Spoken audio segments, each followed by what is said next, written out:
Hey guys, welcome back to another rant video. The videos where I say not what you want to hear, but what your ass needs to hear. First off, I want to truly say thank you guys for the support on these type of videos. Listen, I know you guys subscribe for the toxic videos, but hopefully you guys understand that those videos take really long to make and gather up the clips. So the fact that I can get on here and cry for like 10 minutes straight and you guys love that shit, I really do appreciate it. So again, if you guys really enjoy these videos and you want to see more, hit the like button. You know, I don't ask you guys often to do that, but it just tells me that you guys want to see more. But yeah, without further ado, let's get into it. 20 reasons why I hate Overwatch players.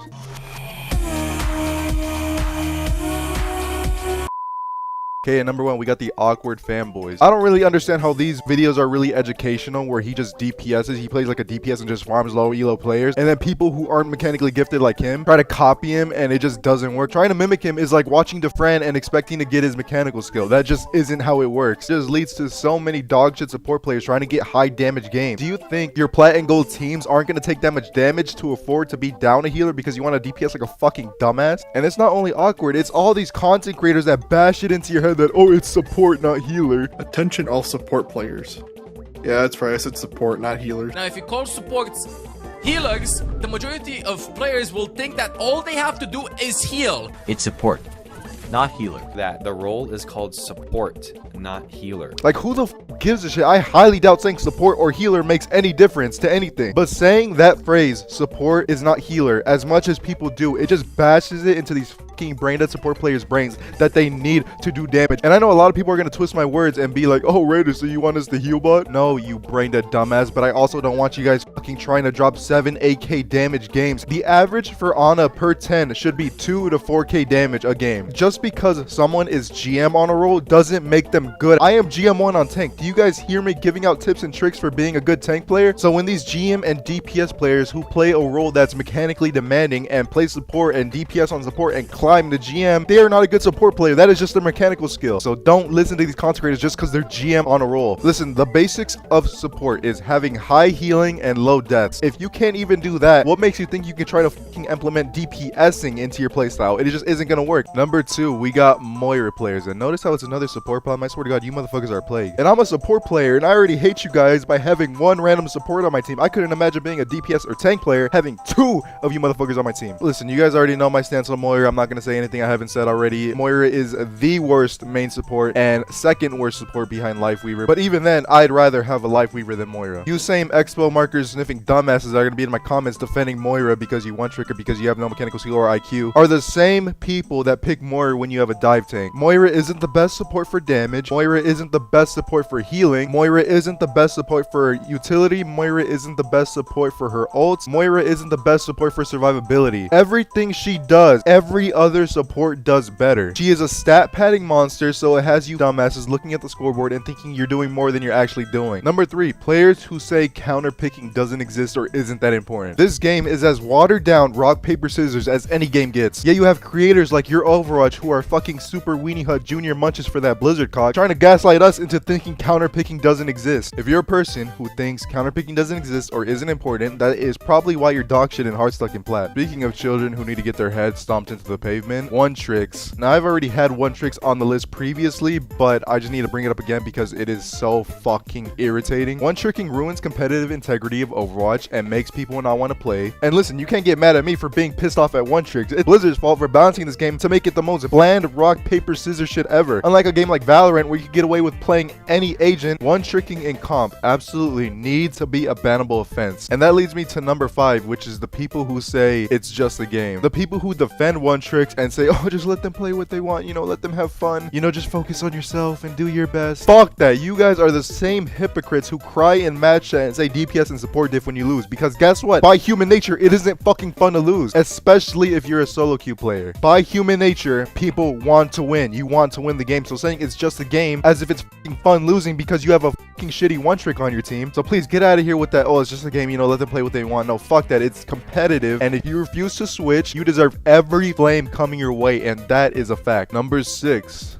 we have Widow players. You already know my stance on this. Widow is the most broken hero in the game. A character like that does not belong in a game like Overwatch. And I already know, so save it. All you f***ing dog shit plat and gold players are going to be in my comments saying, oh, just go die, Blood. Widow is the most counterable hero in the game. Yeah, there's a reason why they don't balance around you dumbasses, okay? Anyone with a brain can see that this hero is absolutely the most oppressive hero in the game. And just by picking her, everyone in the lobby has to change how they play. If you don't see how that's broken, then I don't know what to tell you. It doesn't matter if the Widow is hitting shots or not. The threat of her being on the field and getting just one headshot from fucking Zimbabwe is enough to change your playstyle. Because they make maps like Junkertown, Paraíso, and Circle Royale or Havana where they just have these insane Widow nests. Just by picking her, the map already spoon feeds you the win. Like it's so fucking frustrating. You guys do not understand. Her average crit accuracy in GM is like what, 30%? Do you guys know how insane that is? It's annoying to play with the Widow where you have to constantly care them or they're gonna type racist shit in the chat, and it's even more annoying to go against a Widow. Please bro, if you want to camp in the back of the map, just go play COD, you fucking mouth-breathing delinquent. Trust me, the aim assist on that game will suffice your brain dead IQ. Number 7, we have dive tanks feeding. Did you tank players really think you're gonna get off scot-free? I am so sick of you monkey players or diva players diving high ground and giving up your life. Do you know what contest high ground means? It means contest high ground. You don't need to kill them, you just need to contest it so they don't have free reign. It's the most frustrating thing when you guys just play out of my support LOS and feed, so it's just an immediate fight loss. It's players like this that makes me a GM1 tank, because I just look at you dumbasses and just learn what not to do. Alright, back to the support players. You guys know we gotta gag them again. Number 8, the players who think high healing equals high impact. This is the opposite of number 1, and these are players who just look at their high healing and think they are doing everything they need to do. Mercy players who flex their high healing because they heal bot, and then you have Moira players who play the worst fucking support in the game, and like I said, she's a stat padding monster, so they look at their high healing numbers and look at their high damage numbers and think they are doing more than they're actually doing. Looking at your high healing and thinking, wait, bitch, you didn't eat shit. The plate is still full. Number 9, we got players that always get high deaths. I truly don't understand how some of you are dying like 10 to 15 times a game. It's like the definition of insanity. You're doing the same thing over and over, expecting a different outcome. For tank and DPS players, I already know you guys are gonna cry about your support players saying that they're not healing you. Well, if they're not fucking healing you or they're having a slow heal output, then just slow your tempo. And support players, my god, how do you guys die so much? All you have to do is chill in the backline. Supports have the best survivability they've ever had. They have self-heal, immortalities, passive regen, they have insane mobility, they have insane damage. If you're dying a lot, just fucking play hide and seek with the enemy. I don't know what to tell you. Number 10, you have players who can't tell they are getting healed. You don't understand how frustrating this shit is. When I'm on Ana and I'm shoving my rifle up your fucking anus, giving you a colonoscopy, and you're still crying about heals. Like, a lot of you children just really have no game sense and really just never look at your health bar. Number 11, you got people who blame everyone but themselves. This is pretty self-explanatory. You know, the people who believe in elo hell, you know, in match chat they type DPS diff, tank diff, support diff. Players that refuse to see their own mistakes and fix it and become a better player. Instead, they're going to deflect blame to everyone else but themselves. And that is why you will always be heart stuck, and that is why you believe in elo hell, because you are the fucking problem. It is not your teammate. The enemy team has more of a chance to get shit teammates because they have 5 random factors and you have 4. So I promise you, it is not elo hell, it is not your teammates, it is you. You are dog shit, so address your mistakes,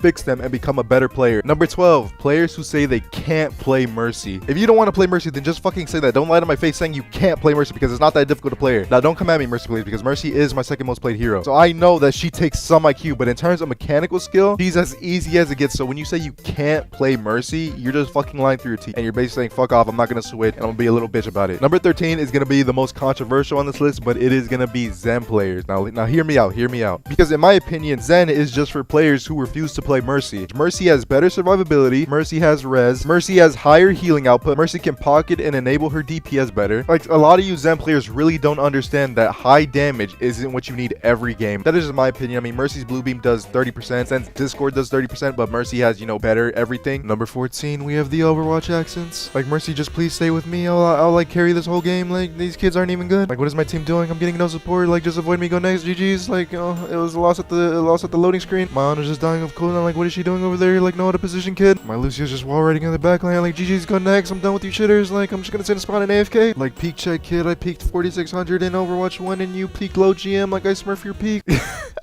Yo, that was actually an amazing impression, I'm not gonna lie. But if you unironically talk like that, you need to get your jaw fucking cursed on, bro. It is so annoying, and it is mainly top 500 players. All these Zim players who act like they're so above everyone else, bro. They all sound the exact same. Number 15, we got the E-Daters, and we've all had them on our team. The Zim and Mercy duo, or the Smurf DPS and Heartstuck Mercy one trick. The guy wants to make the girl laugh, so he's toxic and shitting on his team. But Mercy just wants the boost, so she's gonna sit there like a pick-me girl with her high-ass voice and just excuse excuse her e-boy just saying slurs in match chat. Just stay in your Discord's call or something, okay? Nobody wants to hear you guys. And number 16, we have Smurfs. Like, all it's doing is making us realize that you're trying to get rid of your past trauma when you were fucking beat as a kid. Like, I mean, it's fine, I guess, but like, you don't need to take your past trauma out on these poor gold and plat players. Like, please just stay in your rank. Number 17, we got support players who blame the DPS. Like, for me, when I know my DPS are going up against a Zimmer, you think I'm gonna blame them? No, because I would be in the same position they're in and I wouldn't know what to fucking do. Instead, I just blame the Zimmer for being a fucking fatherless child. But so many Mercy players and so many support players feel the need to talk shit about their DPS as if they can do any better. Number 18, we got people who flex GM in Overwatch 2. GM in Overwatch 2 is like Diamond in Overwatch 1. Now, I'm not saying this to downplay you guys' achievements. If you guys reach GM or Masters and you're proud of it, then, you know, round of applause, good for you. But this is for the players who use their Overwatch 2 peak and their Overwatch 2 rank to ego other players. GM in Overwatch 2 is basically just a participation award, okay? If you play the game a lot, you'll get GM. So please, put down the ego, kid. It's not that hard to hit GM in Overwatch 2. There's a reason why every GM in Overwatch 2 was plat or diamond in Overwatch 1. Number 19, you got the players who main new heroes. Like, oh my god, bro, when lifeweaver was first led into competitive, some of you dumbasses who've never even played the hero just auto-lock the character just because it's a new shiny hero. I truly don't get it. It's like you guys have the mindset of a fucking 5-year-old. Like, oh, new shiny toy, so I'm gonna lock it and just, you know, fuck everyone else. I just want to have fun. And last but not least, you have number 20,